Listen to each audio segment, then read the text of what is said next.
earlier on my Twitch stream, my viewers and I went through an entire AI-led story narrative, creating unique characters, original characters, and ideas being input in real time from my viewers. And we had such a great time with this story and this adventure, and I want to put it all together and maybe edit it down for you. So check this out. I would like to go on an adventure. That sounds exciting. What kind of adventure are you in the mood for today? All right, I'm going to tell you a couple of different things, such as the character, the setting, the quest, and maybe a little bit more in depth about the character and our starting location. That sounds perfect. Go ahead and lay out the details, and we'll embark on this adventure together. Okay, the character's name is Axel Voss. He's a streetwise infoslinger dealing in secrets and digital heists. Axel Voss sounds like a fascinating character. What's the setting for his adventure, and what quest is he about to embark on? The setting is a neon-lit metropolis controlled by megacorporations. Is he planning to go underground, find allies, or maybe confront the powers that be? During our gameplay, I want you to ask me to roll a 20-sided die for any performance checks, just like you would in Dungeons & Dragons. Axel's quest for vengeance adds a powerful drive to his story. As we dive into this neon-soaked world, so that I can I'll talk prompt you for those 20-sided die rolls you want him when to start Axel's underground? skills are put to the test. Now, where does Axel begin his journey? We'll start in an underground merchant's block. In the shadowed alleys of the underground merchant's block, the air buzzes with the hum of illicit deals and the glow of neon lights. Axel stands at the edge of the market, scanning the crowd for potential allies or threats. His heart pounds with a mix of determination and caution, knowing the weight of the secret he carries. Axel, what's your first move in this bustling underworld? Axel currently is trying to find donuts because he's addicted to donut. Axel weaves through the crowd, his senses heightened as he searches for a vendor selling his favorite treat. The aroma of fried dough and sweet glaze cuts through the metallic tang of the air, guiding him to a small stall tucked between two larger shops. A grizzled merchant eyes Axel suspiciously as he approaches, but the promise of a sale softens his gaze. "Looking for something sweet, chummer?" the merchant asks, gesturing to a tray of freshly made donuts. Yeah, I'm looking for a donut, but nothing with like Boston cream or anything like that. I'm not a fan. Is there anything that you have that's fresh? The merchant nods, a knowing smile creeping across his face. "I've got just the thing for you. Freshly made, classic glazed donuts. No cream, just the perfect balance of sweet and doughy." How many units would that set me back? The merchant chuckles. "For you, chummer, I'll make it 2 units per donut." Yeah, I think that's fine. Axel would put his hand on the scanner and transfer over however many credits it cost for the donuts. Can I look around to see if there's anybody that looks fishy or that I should be worried about? Axel scans the area, his gaze sharp as he observes the bustling crowd. Neon lights cast colorful reflections on the wet pavement, and the hum of conversation fills the air. Amidst the chaos, he's looking for anything or anyone that seems out of place. Now, let's roll a 20-sided die for your perception check. All right, I muted up here. Here we go. 15. I rolled a 15. With a roll of 15, Axel's keen eyes spot a figure loitering near a vendor stall, trying too hard to blend in. The person's gaze darts around nervously, I keep reading that lingering sentence on and I'm Axel like, what the for a fuck, moment Ellie? too long before shifting away. They're dressed inconspicuously, but there's a telltale bulge under their jacket, perhaps a weapon or a piece of tech. Axel's instincts tell him this person might be trouble. What does he do next? I want to follow this person for as long as I can without being spotted. However, there's something else that you should know about Axel is that he has a shoe that seems to squeak every now and then. So I would basically have disadvantage on any stealth roll that I need to do. Got it. With that squeaky shoe, stealth might be a bit tricky. As Axel tails the suspicious figure, he tries to blend into the crowd, moving carefully to avoid drawing attention. Let's roll for a stealth check. And since you have disadvantage, you'll roll twice and take the lower result. That's an 8. And a 4. I rolled an 8 and a 4, so my result would be the 4. With a roll of 4, Axel's attempt at stealth is hindered by the occasional squeak of his shoe. Spotting Axel, they start to weave quickly through the crowd. Axel is going to try to communicate through his communication implant to Jester, his driver. Jester isn't a good driver at all, but that he's all that Axel has at the moment. And he's a robot. He's just, something is wrong with his programming. Therefore, his driving skills are horrible. Despite Jester's questionable driving Thank you, skills, Pfund. Axel knows he has to rely on his robotic companion. As Axel navigates the crowd, Jester's approaching vehicle becomes visible, weaving erratically through the underground streets. Does Axel try to intercept the figure before they escape? Or does he hop into Jester's vehicle and give chase? Axel is going to jump into the vehicle with Jester and put on his seatbelt quickly and say, try to follow that man as much as possible. The vehicle swerves around a corner, nearly colliding with a vendor cart, as Jester struggles Jesus. to maintain control. Try to cut him off and I'll jump out of the vehicle to see if I can get to him. I need to find out who this is. Jester responds with a mechanical nod, swerving It's the saying that I'm vehicle in almost an at max attempt to length. cut off the fleeing figure. As they near the target, Axel braces himself, ready to leap from the car. I will jump out of the car, and instead of the person, I lost sight of the person. However, I see a wild otter on the road that just, it seems to be hungry and sad. Caught off guard by the unexpected appearance of a wild otter, Axel quickly shifts his focus. He scoops up the sad, hungry creature and places it gently in the vehicle. "Hang on, little buddy," he mutters, before instructing Jester to head to a nearby shop. Jester, So with a here's mix the of thing. confusion, I realized during the ride that the otter actually gets carsick, and with Jester's bad driving is even worse. So therefore the otter starts vomiting in the car during the drive, and it's bad. As the otter begins to get carsick, the situation in the vehicle takes a messy turn. The poor creature starts vomiting, and Jester's erratic driving only makes it worse. The otter actually has an artificial intelligence implant, and after it stops vomiting, it actually tells us that its name is Sparhawk.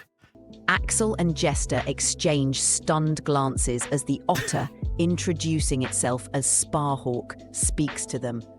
"Well, Sparhawk, I'm Axel, and this is Jester." Jester and Axel will find Sparhawk some food, Meanwhile, Sparhawk tells us that the mission that he has to complete is something that's wrong with his artificial intelligence, that every time he hears his name, he actually farts. And he wants to get this repaired as soon as possible because it makes it very hard to live among the other otters. As Axel and Jester find some food for Sparhawk, the otter explains his unusual predicament. Impressive. Yeah. Every time he hears his name, he involuntarily lets out a fart, an unfortunate glitch in his artificial intelligence. Jester, curious about the situation, starts scanning for nearby tech repair shops. Jester, what is the closest tech shop that we can go to? The nearest tech shop is about 2 blocks away, he replies in his robotic monotone. It's called Nanotech Nook.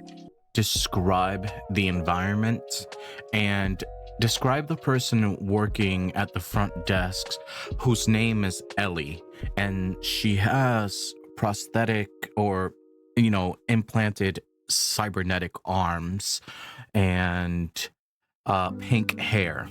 At the front desk, Sounds like a cool Ellie place. greets them with a friendly smile. Her pink hair is styled in a chic, edgy cut, and her cybernetic arms glint under the overhead lights. "Welcome to Nanotech Nook," Ellie says, her voice warm and inviting. Axel steps forward, explaining Sparhawk's situation. The thing about Ellie is that as knowledgeable as she is when it comes to technology and implants and all these things, she has a problem with her elbows that tend to lock down like armrests. So as she's talking, sometimes they go up on their own and she has to bring them back down. As Ellie listens, one of her cybernetic elbows suddenly locks, her forearm lifting upward like an armrest. With a practiced motion, she brings it back down, not missing a beat in the conversation. "Why don't you and your otter friend follow me to the back? We'll take a closer look." Another thing about Ellie is that she calls people randomly by like candy names, especially bubblegum and things like that. "All right, Bubblegum, let's see what we're dealing with," Ellie says with a grin as she leads them into a back room filled with diagnostic Bubblegum. equipment. She gestures for Sparhawk to hop onto a padded table. "Let's take a closer look at your programming, shall we?" As Ellie begins her work, her hands move deftly, occasionally pausing to adjust her rebellious Best elbows. Axel and Jester watch, intrigued by Ellie's unique approach and hopeful that Sparhawk's problem will soon be a thing of the past. Is he going to be okay, Ellie? Ellie glances up from her work, offering a reassuring smile. "Don't you worry, Candy Cane. Sparhawk's in good hands. This isn't the first time I've seen a quirky AI issue, and it certainly won't be the last. Try saying his name now, and let's see if we fix that little hiccup." Axel will say Sparhawk's name 3 times in a row like Beetlejuice. He'll just go Sparhawk, Sparhawk, Sparhawk. Let's see what happens. As Axel repeats Sparhawk's name, the room holds its breath. But instead of the usual embarrassing noise, Sparhawk remains silent, The room looking holds its around in breath. surprise. A moment later, the otter lets out a joyful chirp, clearly pleased with the change. I see what's happening here. I see what's happening here. It's actually going to standard voice, not the advanced voice model that we have been using throughout the story. This is the standard now because of the fact that we used up the remainder of the time. So let's just kind of see how it goes. It's probably not going to be as good, but let's see how it goes. Axel walks up to Ellie and says, "Ellie, we have a couple of things that we need to take care of. I have something that's inside me that people are willing to kill me for. So I need your help. Would you be willing to come with us and our group to figure out who is behind this?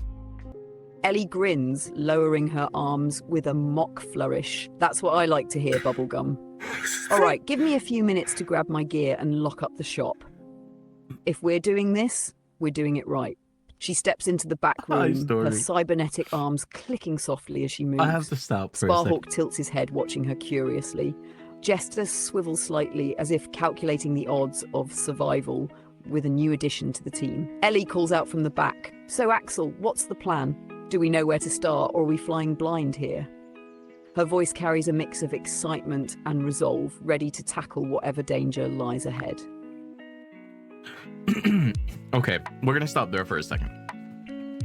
So automatically, from the advanced voice to the standard voice, I can already see some differences. There was a bit of a longer delay between my input and her response, and her voice changed.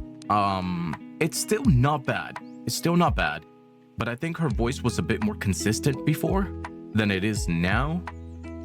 There were some slight differences in a couple of the different sentences that I heard, but it's actually not horrible still. So we're gonna continue with the story. The pacing is really good. The way that she's speaking and inflations and stuff like that, it's actually it's not bad still. I think it was a bit better in the advanced model, but not bad. Let us continue. Underground cyber clinic.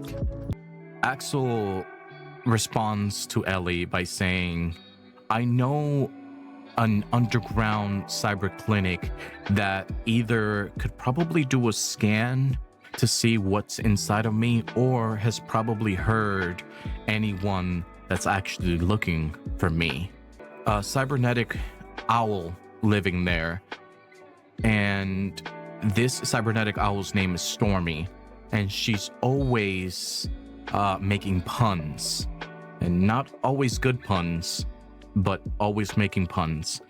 And the receptionist that works there's name is Pfund, and Pfund is an eternal optimist. He just sees the best things at every moment. Pfund has a sharp tongue, a sharper wit, and a habit of judging everyone who walks through the door. But they're good at what they do. If anyone has leads on who's after me or the tech to figure out what's inside me, it'll be them. I would like to also state that Pfund is Sparhawk's accountant as well. An otter with an accountant?